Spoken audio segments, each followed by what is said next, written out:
Hello my beautiful Librans, and welcome to your general guidance for Libra Sun, Moon, Rising, Venus and cross-watching with me, Julie Poole. Hello, welcome or welcome back. It's tea and tarot time with Julie. Grab yourself a cup of tea or a coffee or a glass of wine or whatever as you want. Put your feet up. We are looking at the energies for the next few weeks for my Libra folk. Thank you for being here. It's lovely to connect with you again. So let's have a little look what's going on. All right. So this is for the end of March and into April. I'm going to use the Gilded Tarot Royale, and we're going to use some Energy Oracle and some Wisdom of the Oracle, finishing off with some Angel cards. So what are the messages for my Librans, please? What can we share with the beautiful Libra?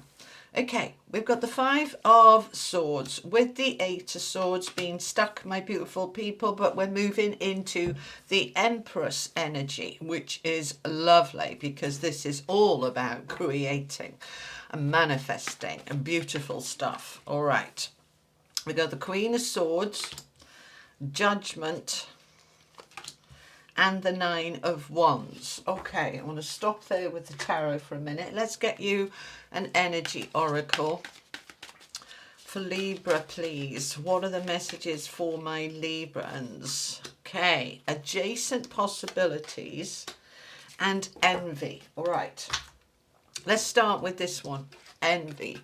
Right now, potentially a negative energy. However, it's a number 20. Right, twos are about building, growing, connecting, right? And envy can be useful if we use it in the right way. Any emotion can be useful if we use it in the right way. So envy can be, you shouldn't have it, it's not fair, I hate you, which is obviously not very helpful for you or for them, because what you give out comes back to you. However, if we use envy as a little manifesting tool, to say, well, I see all this abundance and all this beauty and all this fabulousness, but I'm kind of in this darker, more black and white space rather than a colourful space. I would love to have that. All right, I would love to have it. I don't resent you having it, but I would like that too. If you can do it, so can I. And it helps you focus the mind on there's something there that I would want. Right, so how do I manifest it?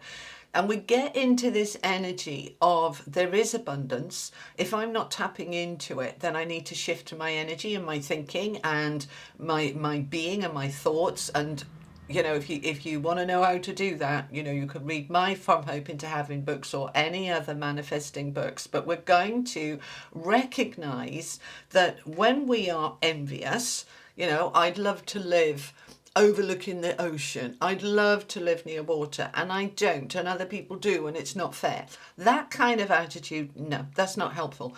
But to say, well, they can live there. How did they do that? How can I manifest that for myself? Can I tap into that? It helps focus the mind on what I want. And then we're going to use it to say, right, I'm in creative mode now to make that happen. And I'm looking at adjacent possibilities. Now, I love this card because it's weird and I love weird, okay? You've got doors in the floor. You've got doors up high on the wall. Basically doors where there shouldn't be doors. And so I had to grab some water there, all right? The doors are where they shouldn't be. And it's saying it's perfectly normal to look where you would expect to look, right? You expect to see a door on the floor, you know, touching the floor on the wall. We don't expect it to be halfway up the wall or in the floor or perhaps in the ceiling. This is saying, let's look outside the box. Let's think outside the box. Let's look at some possibilities I might not have considered before. And as I do that, I can start to unlock and unblock myself, right? We've got three swords, air energy, which is very Libra, right? You get in your head. Sometimes you get in your head a little bit too much. And we all do, but it's particularly kind of a trait of air signs, overthinking, all right? And Mercury led, which is air stuff, and I get it. No judgment here, right? Well, we have got judgment, but we'll look at that in a minute. This Five of Swords is the inner conflict. It's the arguing with yourself. It's the back and forth. It's the battle energy. I want to move forward, but I'm stuck. I can't see how I'm going to make that happen. I am looking at my normal possibilities, not the adjacent possibilities. And I might be in this envious energy of, oh, they've got a promotion, or they've got a better car, or a better house, or better health, and that just is a battle, because it puts me in this space of the woe is me pity party. Nothing wrong with a good pity party, all right? But just don't stay there too long, all right? So what we do when we get into that energy of it's not fair and things are not working out for me, let's step into the Queen of Swords energy, right? Blunt, truthful, clarity, right? Why am I moaning about this? Why is this a battle? Why am I arguing with myself about this? Why aren't I doing something about it, rather than just fighting this energy that is like, eh, all right? Eight of Swords, I feel stuck, but don't forget, this stuck is in my head, because my head is not finding solutions, it's finding problems, it's finding blocks, and when what we look for, we will find. When when we look for, oh, there's so many problems, we keep finding problems. When we shift that to there are so many solutions, we start finding the solutions. I know it sounds simple, and I'm not trying to downplay it. We all get in this battle energy, and it is easy to just get kind of stuck there. But this is the time, especially this week. We've got the new moon in Pisces manifesting. We've got the new astrological year with Aries season, the equinox. We've got a whole reset going on. So we're going to use this to reset the thinking.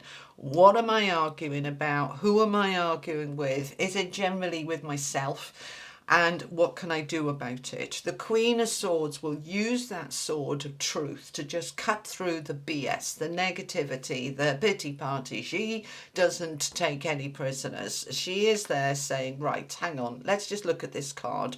She's surrounded by the doves of peace. I want to be at peace. I want to be in a beautiful energy of independence. Look at this beautiful cat at the bottom, right? Looking at her. All right. Very strong, independent energy. She is there. We're going to use that sword of truth to cut through any confusion, illusion, battle energy, and any thoughts that say I'm stuck, it's impossible, nothing works out for me, I'm not allowed, all of that stuff. We're going to just cut through it all and step into this judgment, this rebirth, the rising up from the ashes, the rising up from what has been holding me stuck, because it's been hard and heavy for far too long, and I've had a guts full of it. All right. Do you say that where you live? A guts full of it. We say it in the UK. Well, in Wales anyway. Right. You've had enough. It's just been too hard. I want to step into this beautiful Empress energy of abundance and flow and prosperity and creativity. And I absolutely can. But I've got to think outside the box. I've got to do it differently. So let's find out some more. I'm going to use the Legacy of the Divine Tarot to find out some more for you. Thank you.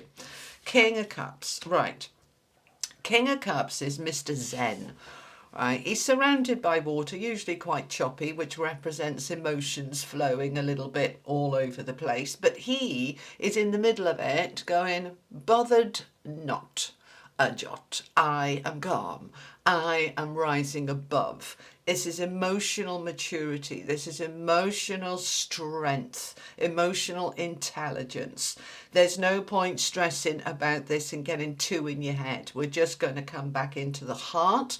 We're going to feel it, and we're going to allow ourselves to move forward. So how do we rise up? How do we get into this judgment energy of being able to move past this? Four of Wands. Beautiful. Four of Wands is the card of upgrades, improvements. It's the 1111 card, mastery. And that's the King of Cups. He's mastered his emotions, his feelings. He's in charge of his own destiny. So the Four of Wands is focusing your energy on, I already have a very solid foundation and I'm ready now to build on that. right? The corner posts are in and I'm ready to build up my walls, my roof and whatever I want to create. Now this can be new home, promotions, upgrades, improvements. It's a very positive card. So we're moving into a much better space here, Libra, right? So you've taken some time, they're just saying to me, you've taken some time to step back from what has been quite a challenging year and a half. All right, they're just giving me 18 months. All right, if you've been in a job that's been really stressful, really exhausting, really draining, and you have just had enough of this battle, fighting everybody all the time, don't want to do it anymore, that you've taken some time away to just step away from a place of truth, from a place of clarity, and saying, right, I can use everything I've learned and I can take that knowledge and I can move forward now into a world and life that is far more balanced and harmonious, where I can truly step into my creative Zen power. That's what the words they're giving me. Creative Zen power. All right, Libra, you're in your creative Zen power. Now you're moving forward. Look at this. We go from the 8 of Swords, stuck, to the 8 of Wands, moving forward. Brakes are off, right? We're not stuck anymore. We're finally able to move forward. And we're going to move forward quite quickly with the Knight of Swords. So the time for resting on your laurels, from arguing with yourself, from looking at every possibility, and for some of you that's what the battle's been. You've been looking outside the box and there's so many different options and choices, you don't know where to start. You just stop, you pause, and then you're moving forward. All right, now the Knight of Swords is reaching out, it's communication, it's banging off emails, phone calls, it's I'm ready now to move forward into what I am creating. So what am we creating? All right, we've been resting, we've been contemplating, we've been meditating. More swords, so much in your head, Libra. I want you to come out of your head and into your heart, all right? And they're all talking at once. Hang on. The time for resting is fast approaching the end of that time. If you have been out of work for some time, if you have been in a battle at work for some time, it's time to step away from that now and fully step into manifesting energy, right? We really want to be creating from a place of empowerment and from the heart and from love. 2 of Cups. What does the heart want? What does the soul want? What does the real you want? Because you're ready to step into it and make it happen. And you're going to use this new moon. We've got the moon energy here, the Pisces card. You're going to use this new moon to manifest this rebirth. We've got the Judgment, the rebirth card, that we're ready to move forward. You're going to manifest. So what are you manifesting? The challenge is for you to get out of your head and into your heart. So what are you manifesting? 2 of Wands, a new direction, a new way, stepping out of the comfort zone. You have the keys to your kingdom. There is a new path opening up for you here that is different from the path that you have been on. So I want you to just allow yourself to step forward now. Harness the new moon energy, harness the new astrological year energy on the 20th of March. And over the next 2, 3, 4 weeks, Libra, I want you to really be stepping into doing it differently. If you do what you've always done, you're going to get what you've always got. And you don't want that anymore. Battle energy. Don't want it anymore. Want something that is flowing, that is creative. I want to just look at that Empress card a little bit more. Tell me what Libra is creating. It's different. It's a different direction. It's a different energy. Can you give me more information about this for Libra, please? 3 of Wands. We go from the 2 to the 3, expansion, growth, your ship's coming in, manifesting clearly what you want. You see, on this ship, that is coming towards him from the horizon. That's his desires and goals and dreams. He's clear. He's clear on what he wants. And that's where we've used that envy energy to say, well, what is it I want? I don't want battle. I know what I don't want. Great. Let's get really clear on what I don't want. Now let's get really clear on what I do want. I want creative flow. I want a heart connection with it. I want to feel I'm in the flow with it. And I want something that isn't so exhausting or draining that I have been doing so far. All right, you've probably been overworking, doing very long hours, and you're sick of it, and you've had a guts full, like I said. So be really clear on what you're manifesting, what you're creating, and then it will flow. We've got the King of Coins. So there's the abundance, the prosperity, there is the power, the authority. You're in charge. You're in charge of your own destiny, your own life, and your world. Getting clear now, Libra, on what you want. Think outside the box, adjacent possibilities. Think about the bigger picture and step into it, because you are ready to rise. Oh, how lovely. All right, my beautiful people. I hope that was helpful. Thank you for joining me. If it was helpful, do me a huge favour. Like, share, subscribe, hype, all that lovely stuff. And I'll see you on Friday. And I will be back with another Libra reading in a few weeks' time. All right, my beautiful people. Have a wonderful day. Sending you all much love. Bye-bye.